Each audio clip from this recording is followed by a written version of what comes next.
आज मैं डिस्कस करूँगी सेल्फ फॉरगिवनेस, जो बहुत इंपॉर्टेंट है सेल्फ लव से ज़्यादा। जब आप अंडरस्टैंड करोगे ना फॉरगिवनेस क्यों इंपॉर्टेंट है हमारे लिए, तो आपको समझ में आएगा कि आपकी ट्रू पोटेंशियल क्या है।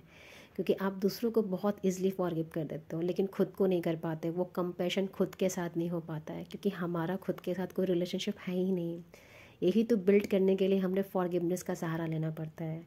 माना कि हमसे गलतियां हुई हैं, पास्ट में हुई है, प्रेजेंट में हुई है, लेकिन उसको एक्सेप्ट करना ज़रूरी है। जब आप एक्सेप्टेंस के साथ उसको रियलाइज़ करते हो कि जो भी चीज़ें मेरे साथ हुई है या मैं उस चीज़ का जिम्मेदार हूँ, वो कुछ सिखाने के लिए आई है, तो आप एक्चुअल अपने आप को एक्सेप्ट करते हो। तब आप सेल्फ बिटिंग करना स्टॉप करते हो। इस तरीके से आप अपने सेल्फ के साथ मर्ज होते हो, अंडरस्टैंड करते हो। अदरवाइज़ हमेशा आप गिल्ट में, शेम में जीते रहोगे। आपको लगेगा कि क्या हो रहा है मेरे साथ, कुछ समझ नहीं पाओगे।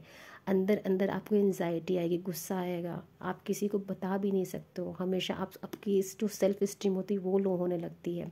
आपके जो पावर होते हैं ना, जो ट्रू पावर है, आप उसको रिकग्नाइज़ नहीं कर पाते हो।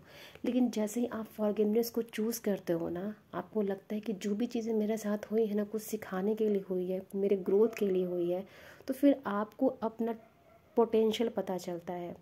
जो भी आपने मिस्टेक की है ना, उसको एक्सेप्ट करो और उससे सीखो कि क्या हुआ है, क्यों हुआ है। जब इस कॉन्सेप्ट के साथ आप रिकग्नाइज करते हो ना अपने की हुई उन सारी मिस्टेक को, तो आपको पता चलता है कि वो आपके लिए एक्चुअली में सेल्फ ग्रोथ का काम कर रही थी।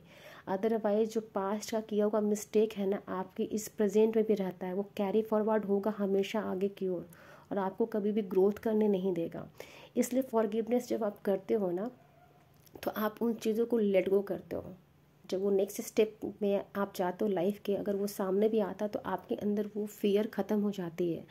आपके अंदर वो करेज आ जाता है उसको फेस करने का। फिर आप उसको रिकग्नाइज भी करते हो, तो फिर आपको ज़्यादा बॉदर नहीं करता, वो परेशान नहीं करता है। इसलिए फॉरगिवनेस बहुत ज़रूरी है। खुद के साथ हम्बलनेस क्रिएट करते हो, आप काइंडनेस क्रिएट करते हो। आप जो है ना, आप उसको एक्सेप्ट करते हो अपने सारे फ्लॉज के साथ। फिर आपको कोई कुछ बोल रहा है, वो आपको डिस्टर्ब नहीं करता है। जब आप कोई चीज़ करोगे तो आपके अंदर एक ट्रू पोटेंशियल क्रिएट होगा। आपको लगेगा कि हाँ, मुझे कुछ करना है, लाइफ का नया पर्सपेक्टिव मिलेगा, नया ग्रोथ मिलेगा, नए ऑप्शंस मिलेंगे, नए लोग मिलेंगे। मतलब आपकी लाइफ कम्प्लीटली चेंज होगी। जो आप एक फियर में लाइफ को अपने जी रहे थे, वहाँ से आप पावरफुल पर्सन बनना शुरू हो जाओगे। गलती सब करते हैं, लेकिन फॉरगिव कोई नहीं कर पाता है। बहुत कम लोग हैं जो अपनी गलती को एक्सेप्ट करके आगे बढ़ते हैं। ये हमारा राइट है, हम अपनी गलतियों को एक्सेप्ट करें, उनसे लर्न करें, फिर आगे बढ़ें। जब इस कॉन्सेप्ट के साथ आप आगे बढ़ते हो, तो लाइफ में चीज़ें आपकी ठीक होनी शुरू होती है, आपके रिलेशनशिप ठीक होते हैं, आपका खुद के साथ एक बॉन्डिंग अच्छा क्रिएट होता है। आप खुद को रिकग्नाइज करते हो हर एक पॉइंट पे, फिर आप उस मोटिवेशन के साथ लाइफ में आगे बढ़ते हो जो आपको बढ़ना चाहिए। आपके अंदर कुछ करने की एक नई एनर्जी क्रिएट होती है। लोगों के लिए आपका परसेप्शन चेंज होता है। जो पास्ट में हुआ वो आपके लिए एक नया पॉइंट लेके आता है लाइफ का, एक विज़न क्रिएट करता है लार्ज स्केल पे। आपको पता चलता है कि हाँ, अगर वो नहीं होता तो मैं यहाँ नहीं आता। लाइफ में जो भी चीज़ें होती हैं ना, आपको आगे पुश करने के लिए होती है।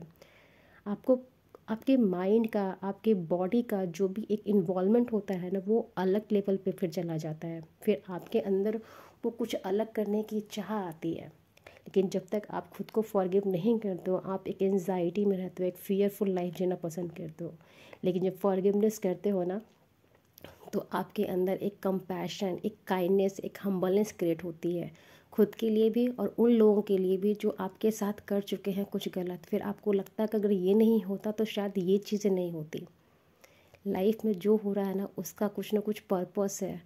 अवेयरनेस के साथ रिकग्नाइज करें और ख़ुद को फॉरगिव करें, ताकि आप सेल्फ लव को इम्प्रूव कर सको, अपने सेल्फ एक्सेप्टेंस को एक्सेप्ट कर सको। Thank you.